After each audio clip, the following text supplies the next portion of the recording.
Polda Bali telah menangani 21 kasus OTT sejak 2016, mulai dari juru parkir hingga sewa-menyewa ruko. Namun tidak semua bisa diproses lanjut karena tidak cukup alat bukti.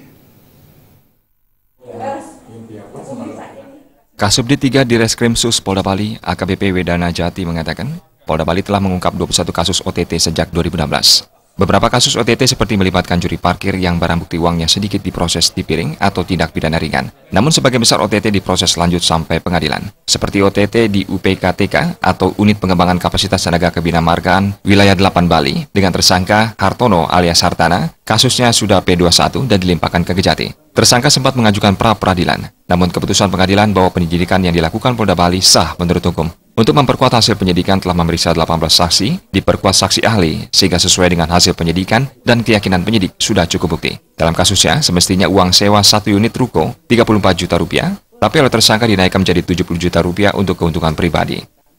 Semestinya setiap bentuk pungutan fasilitas negara ataupun dalam bentuk hak negara, itu bukan masuk ke rekening pribadi, harusnya masuk langsung ke kas negara. Jadi ada indikasi adalah perbuatan untuk memperkaya diri sendiri karena dia masuk rekening pribadi. Yang ketiga, jadi selesai pungutan pada kesempatan pertama sesuai dengan peraturan Menteri Keuangan, hasil pungutan sudah masuk ke kas negara ya, melalui rekening khusus, sehingga itu adalah pendapatan negara di luar pajak.